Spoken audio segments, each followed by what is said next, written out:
We hear many arguments against veganism, and honestly, it can be pretty confusing what to believe, what not to believe. So we have taken some of the most common arguments that people have, and we have given a response to each one with as much data as possible rather than opinions.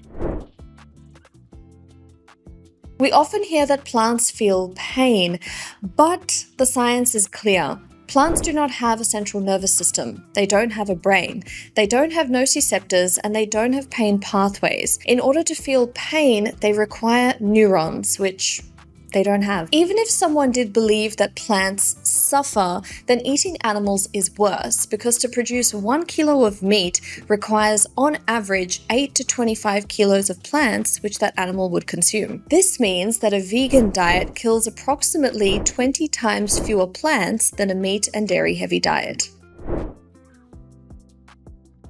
Humans are meant to eat meat. People love saying this, but every branch of science, anatomy, anthropology, history, nutrition, it all says the opposite. Firstly, our bodies are built very much like herbivores. However, we are behaviorally omnivorous. Human intestines are 7 to 8 meters long, longer than carnivores and closer to omnivores, reflecting heavy plant digestion. Our jaws move side to side, suited for grinding plants. Carnivores lack this, and omnivores have it to a lesser degree. Our teeth are dominated by flat molars, not serrated blades, unlike carnivores, and more herbivorous than most omnivores. Our saliva contains amylase, an enzyme for breaking down carbohydrates, present in plant-eating omnivores, absent in carnivores. While humans can digest meat, we lack the specialized anatomy for carnivores and resemble omnivores with strong herbivorous traits. Everything about the human body suggests an omnivore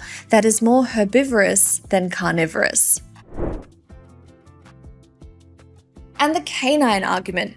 It's actually very much misunderstood because many herbivores actually have canines as well. This includes gorillas, hippos, and even vampire deer. The human canines are tiny and blunt. They're for social signaling, not killing. Now let's talk evolution. Humans were gatherers, not hunters. Meat only came into the picture once tools were invented, meaning our biology never adapted to heavy meat-eating consumption. We're what scientists call behaviorally omnivorous, which means we can eat basically anything, but we thrive on plant-based foods or mostly plant-based foods. Even the strongest humans in history understood this. Roman gladiators, the elite athletes of their era, were called hordarii, the barley men, because their diet was almost entirely barley, beans, and vegetables. Archaeological studies of their bones show they were overwhelmingly plant-based. Modern research agrees. Dr. Neil Barnard explains that early humans survived and evolved on carbohydrate-rich diets of fruits, roots, grains, and legumes. Populations that shift to meat-heavy diets develop heart disease, diabetes, and cancers. That's exactly what's happening in India right now. As our diets are shifting with more saturated fat, more processed foods, more animal-based foods, chronic disease is exploding. Heart disease is the leading cause of death in India. Diabetes is now a national epidemic, and hypertension is affecting more young Indians now than it has ever before. And the ICMR is crystal clear. Diets high in red and processed meats, saturated fats, and low in plant foods significantly contribute to India's growing chronic disease burden. So the more we drift away from our traditional plant-forward Indian diet, the sicker we're getting, and the data shows it. If humans were meant to eat meat, we wouldn't get sicker the more we eat it. But then people always hit me with this one, that Amy, people in Hong Kong live the longest, so if eating meat is so bad, then why do they live so long? So let's clear this up. Longevity is not a one-ingredient recipe. It's diet plus healthcare, lifestyle, stress levels, environment, the whole package. Blue zones are the gold standard for diet and long life. They're 95 to 98% plant-based, and every long-living population on Earth follows that pattern. Hong Kong is different. They're not living long because of meat. They're living long despite it. They have world-class healthcare, very low obesity, insane walkability, very small eating portion sizes. They have hardly any dairy, lots of vegetables, and very low sugar culture. Okay, so this is the world's favorite question. Where do you get your protein? Here's the truth. Protein is not hard to get. Protein is in literally every whole plant food. Lentils, chickpeas, soy chunks, tofu, rajma, peas, tempeh, peanuts, quinoa, millets, they all contain all the essential amino acids that your body needs. The body doesn't care whether your amino acids come from a cow or from chana. Amino acids are amino acids. The average person needs about 0.8 to 1 gram protein per kilo of body weight per day. So for the average person that weighs 60 kilos, that's anywhere between 58 to 65 grams of protein a day, which is easily achieved through eating normal meals. According to the Indian Dietetic Association, 9 out of 10 Indians do not get enough protein. The cheapest protein sources are chana, which gives you 8 to 9 grams of protein per 100 grams cooked. Tur dal, which gives you 7 to 8 grams of protein per 100 gram cooked. Rajma, 8 to 9 grams of protein per 100 gram cooked. Soy chunks, 15 to 16 grams of protein per 100 gram cooked. Compare that to chicken, which is 22 grams per 100 grams cooked.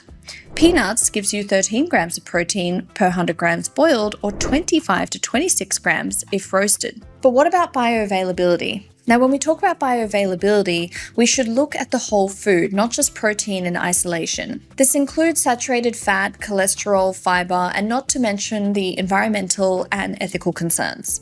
Animal protein may score higher on paper, but in real diets, the difference becomes irrelevant when people eat a varied plant-based diet. And traditional Indian practices like soaking, sprouting, fermenting, and cooking, long used in Indian households, significantly improve nutrient absorption. The ICMR and National Institute of Nutrition clearly state that combining cereals and pulses provides excellent protein quality, sufficient even for children and athletes. And that myth that vegans can't build muscle? A 2023 study in the Journal of the International Society of Sports Nutrition found zero difference in muscle growth between people eating soy protein and whey protein, as long as total protein intake was the same. Even top Indian athletes like Virat Kohli thrive on a mostly plant-based diet. In fact, all of these athletes are on a plant-based diet. Novak Djokovic, Lewis Hamilton, Virat Kohli, Patrick Baboumian, Scott Jurek, Tia Blanco, Kendrick Farris, Fiona Oakes, Colin Kaepernick, Alex Morgan. So the real question isn't where do you get your protein? It's actually where do you think animals get theirs? But it's my personal choice. Now, personal choice is what music you like, what clothes you wear. It's not hurting an animal. Personal choice stops the moment there's a victim involved. Otherwise, I could say it's my personal choice to beat my dog. Someone else could say it's their personal choice to hit their child. Another person could say it's their personal choice to pollute a river. Do you see the problem? When we use personal choice to defend harm, we're not talking about personal choice anymore. And if we use that logic to every area of life, society would collapse. We don't allow violence, abuse, or exploitation just because someone feels like it. So the moment our choices require an animal to be bred, confined, mutilated, artificially impregnated, or killed, it is no longer personal.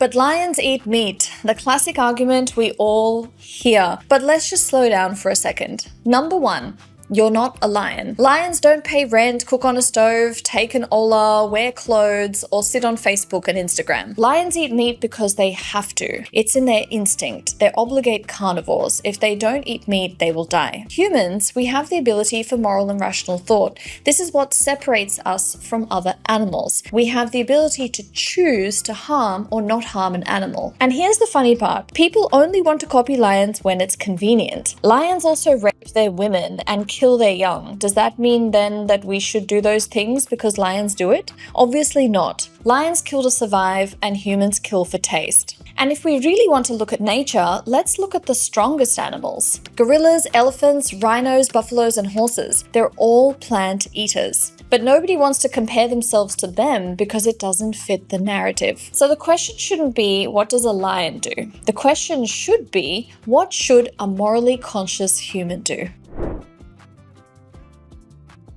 People say that vegan diets are unhealthy, but the actual data from the biggest health bodies in the world actually says the opposite. The World Health Organization, the Indian Council of Medical Research, the National Institute of Nutrition, and the American, British, and Australian Dietetic Association all state clearly: a well-planned, plant-based diet is healthy, nutritionally adequate, and appropriate for every stage of life, including pregnancy, childhood, and athletic performance. Now let's talk about India's health crisis. The top killers in India are heart disease, diabetes, hypertension, stroke, obesity, and many cancers. And all of them, every single one, are strongly linked to diets that are high in saturated fat, red meat, processed meat, and low in fiber. Plant-based diets don't just lower the risk, they can actually reverse many of these conditions. This is why plant-based foods are offered by default in many top hospitals around the world. In fact, one standard North Indian meal puts you over 150% your recommended daily saturated fat intake. That's literally from just one meal. Switching from saturated fats like ghee to unsaturated fats like groundnut oil or mustard oil reduces cardiovascular risk by 30 to 50%, according to multiple Indian cohort studies. And the largest ever global study on diet and disease, the Global Burden of Disease Commission, found that diets high in meat and low in plant foods are responsible for millions of premature deaths. Diets rich in whole plant foods reduce mortality from all major chronic diseases. Plant foods give you everything except B12. And B12 is a soil bacteria, not an animal nutrient. Animals today are given B12 supplements because modern farming removes natural exposure to bacteria. So whether you eat meat or not, the source is the same. You're getting your B12 from a supplement, either directly or secondhand through an animal. Meanwhile, plant-based diets give you high fiber, phytochemicals and antioxidants, zero dietary cholesterol, lower saturated fat, enhanced nitric oxide levels, important for heart function. And that's why plant-based eaters have statistically lower BMI, lower blood pressure, lower LDL cholesterol, lower risk of type 2 diabetes, lower cancer incidence, and longer lifespans in global cohort studies. So when someone says vegan diets are unhealthy, they're not arguing with me. They're arguing with India's top medical bodies, the WHO, global epidemiology, decades of peer-reviewed research, and the metabolic data of 1.4 billion Indians. The science is clear. Well-planned plant-based diets aren't just healthy, they're some of the most protective dietary patterns ever studied. Here is the actual science. Soy contains phytoestrogens, not estrogen. Across 200 plus peer-reviewed studies, soy has been shown to be protective, not harmful. Women who eat soy regularly have lower breast cancer reoccurrence and better long-term survival outcomes. This is because soy contains phytoestrogens, which are plant compounds that block the stronger cancer-promoting human estrogen. They act like weak keys that lock the door so the harmful estrogen can't get in. And what about men and breasts? Well, actually, soy does not decrease testosterone, it does not increase estrogen, and it does not negatively impact sperm count. In fact, men who consume soy often have better fertility markers, more antioxidants, healthier sperm morphology, and lower inflammation. The whole soy gives men boobs thing is completely made up. It came from one single case report of a man drinking 3 liters of soy milk a day, something no normal human does. In fact, soy protein lowers LDL cholesterol by 10 to 15%, which directly reduces heart disease risk, which is India's #1 killer. Most soy myths come from WhatsApp University, not from actual science. ICMR and NIN both recognize soy as a complete protein, completely safe, highly nutritious, and suitable for all ages, including children. And a fun fact: the average vegan every year saves 365 animals, 4 lakh liters of water, 1.6 tons of CO2, and over 1,000 kg of grain.